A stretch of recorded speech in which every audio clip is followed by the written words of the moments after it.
The Awakening by Kate Chopin is quite a dreadful read. It's not clear on a first read, though.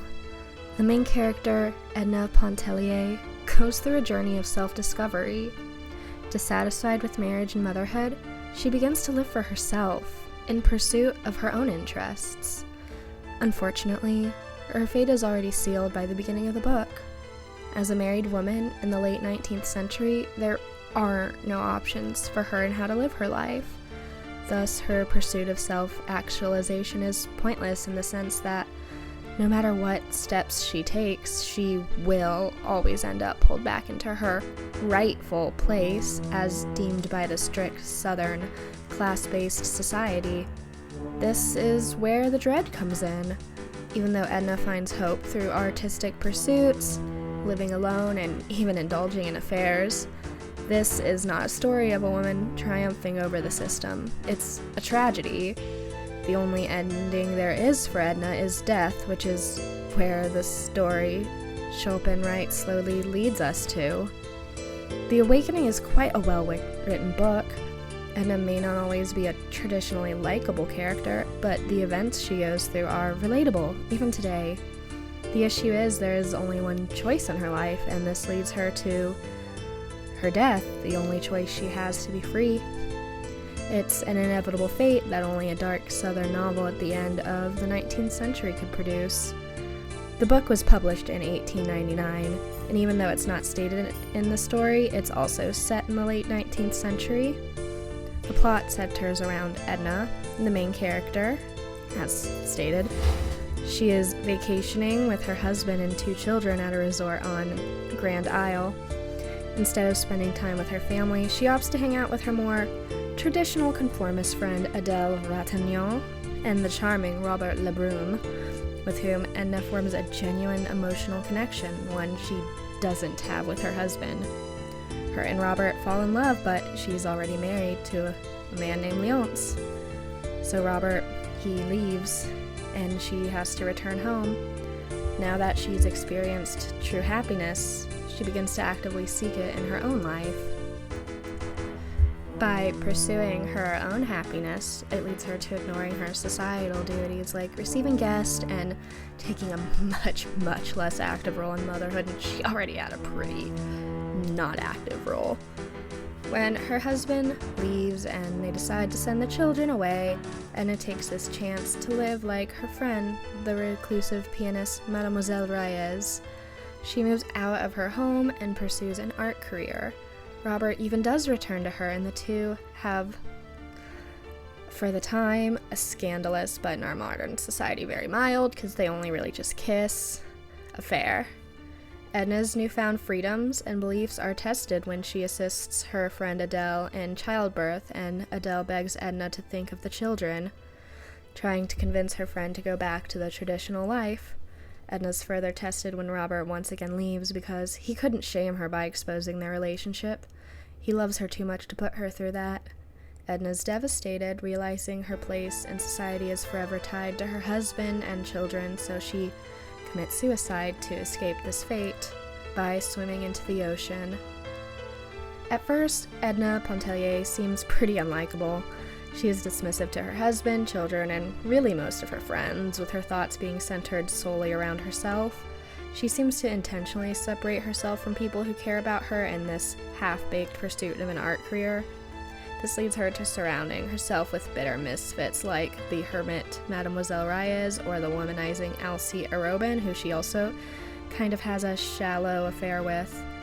In the beginning of the novel, Edna is living a comfortable upper-middle-class life as the wife of a successful businessman. But the key here is she's still living in the late 19th century, whereas a woman, she had no options of a career or higher education pursuits. She had to marry Leonce. She really didn't get a choice. In this time, a woman's place in society was to be a wife and mother or to live in poverty like the musician Reyes, since a woman could not hold traditional jobs. Chopin was on the forefront of female authors, growing dissatisfied with this sole place for women in society. In the time when The Awakening was written, a whole batch of women authors were peeling back the layers of society to show how on the surface a woman may seem satisfied, but yearns for the same freedom a man gets. Ali Noshnud highlights this new feminist movement in the introduction of their article, Kate Chopin's The Awakening, an exploration of Edna Pontellier's transition during her midlife crisis. Edna's 28. I'm 28. Well, anyway, they write, in the context of 1890s hegemonic ideology of fin de siècle, America has witnessed the emergence of a new breed of women writers who dare to challenge and dismantle the rigid system of normative ethics and discard the propriety code of society imposed by patriarchal doctrines. All of this to say, Edna's character cannot simply be viewed under a modern lens. The historical content is crucial to understand her struggles. Once we view Chopin's writing with a historical lens, we can dive into what exactly women's issues of this era were. Authors Adisa Ahmet-Faisik and Damir Karik describe this phenomena in terms of two Chopin short stories, Desiree's Baby and The Story of an Hour. This analysis of Chopin's writing relies on new historicism, a rather contemporary literary theory that recognizes social, cultural, and social historical contexts as determining factors in literary writing. The heroines of these stories also have tragic fates, a pattern in her writing. It's too difficult to understand the text at face value without first understanding the political landscape in which Chopin grew up and lived in. Now that this is understood, it becomes easier to dive into what makes Edna such a tragic character herself. In chapter 16, Edna comes to the realization that her selected role in society does not fit her.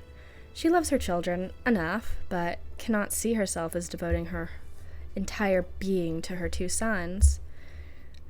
She says, I would never give up the unessential. I would give my money, I would give my life for my children, but I wouldn't give myself. I can't make it any more clear. It's only something which I am beginning to comprehend, which is revealing itself to me. What Chopin reveals crucially here is how Edna yearns to remain an individual in this world where her sole identity of mother is forced upon her by the society. The South in this period was especially critical of women, wanting to break societal norms. She spends most of her life following these norms, but after her first ever emotional awakening during this vacation, with her emotional affair with Robert, they form a genuine connection where Lebrun truly understands Edna in a way her husband never can. This is the start of her defiance.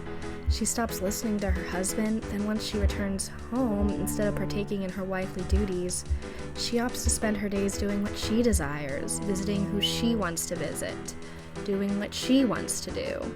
He exclaims after discovering she ignored visitors and left no decent excuse, "Why, my dear, I should think you'd understand by this time people don't do such things. We've got to observe if we ever expect to get on and keep up with the procession.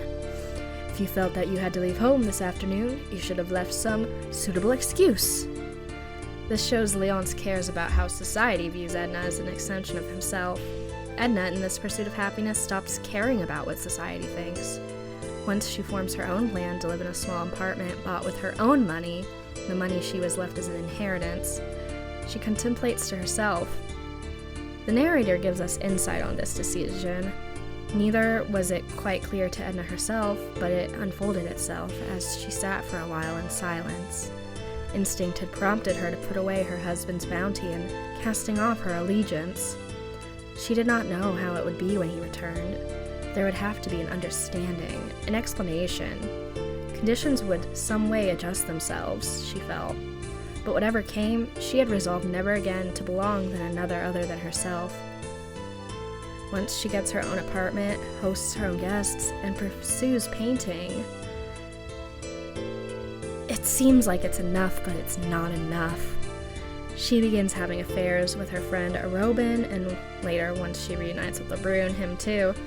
This is when Edna realizes what she's doing is meaningless because she's still married to Leonce, and divorce is not an option. She can't possibly divorce her husband in this time. It seems like such a simple answer, but it's not something she legally or physically could do. It would ruin herself. She'd have no money, and society would see her as just this cast off. She would never even be able to live this free life divorced anyway.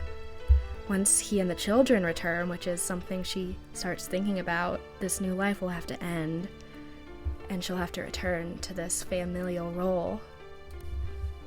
It may sound like Edna's breaking point is related to her physical relationships with the men, but it's deeper than that. In the second chapter of her book, The Art of Dying, Suicide in the Works of Kate Chopin and Sylvia Plath, Deborah Gentry's analysis on the subject pinpoints exactly what Edna's doomed journey is about. While it is true that a central point of interest in the book is Edna's relationships with men, Chopin's focus is not primarily on Edna as a sexually unfulfilled person or as a woman subsequently fulfilled by her sexual relationship with Alcée Arobin. In other words, sex is not at the center of Edna's quest. Rather, this quest is established from the outset as being grounded in the romantic ideal, the need of the individual ego to assert herself without its restraint. What Gentry's saying is the whole package is her journey, her self-discovery through her trials. Her fate was sealed before the story began because about 10 years earlier she married Léonce, a man she didn't know or didn't love, but he was there. It really left her with only one option in her freedom, the only choice she, as a woman in this time, is allowed to make: suicide. Edna willingly drowns at the end of the novel. She can swim. This was a plot point even. Her learning to swim is a symbol of partial freedom she can achieve. Gentry likens this new freedom to swim as the awakening to Edna's newfound self-will when she says, as has been discussed, Edna's awakening is brought on early in the novel, partially by her baptism at sea, when she learns how to swim. By learning to swim, she learns to take action and to express her self-will, which Thomas Carlyle in Sartor Resartus maintains is the only barrier man had against suicide. However, as already been demonstrated, that works for a man, often works to the detriment of a woman. Is it this very action and self-will that paradoxically leads to her demise? And it's not romantic, her death, or even one that's deserved. Edna is giving back the self-will that made her realize she was unsatisfied with her place in Southern society. She was awoken to what could have been a new life, but it's just out of her reach. In her death, she's giving up her sense of self for her society, deemed appropriate roles, is touched upon once again. As she dies, it says, she thought of Léonce and the children. They were a part of her life, but they need not have thought they could possess her body and soul. The true tragedy is how, in about 20 years from the publication of Chopin's book, Edna's character may have had other options as the women's suffrage movement became popular across the nation. Chopin saw the start of a literary movement to free the real Edna Pontelliers out there, women who had no voice, who just wanted the freedoms a man had, the freedoms to choose. Edna is a woman who truly has it all in today's eyes. She has a loving family, friends, and she even does get the chance for the career in art she's passionate about, but this comes at the cost of a romantic partner who understands her emotionally as well as physically. Léonce never could do either of those things, and the only person who does, Robert, she can't be with. The true autonomy a modern woman possesses is what she craves. A woman does not need to give their whole body and self up to a single role. Wife, mother, career, hobbyist, sister are many titles that a woman can hold. There's still a long way feminism can go in creating equality for women, but women have a near infinite number of choices they can make for their lives and compared to the late 19th century. Edna wanted an autonomy she could not have forever. Unfortunately, just having a taste of this life she could have had made the life trapped under her husband too unbearable. It does not matter if the audience likes Edna or not, or even if they feel like she should be grateful for what she had. This is not a tale of fixing harsh society where a woman was considered inferior. Edna is just one person who wanted to live life on her own terms, something that thousands of women during this period could never even dream of, something women today can take for granted. Her death was her freedom, a freedom we might not understand today, but that's because we don't need to. It was the choice, the only choice she was allowed to make for herself.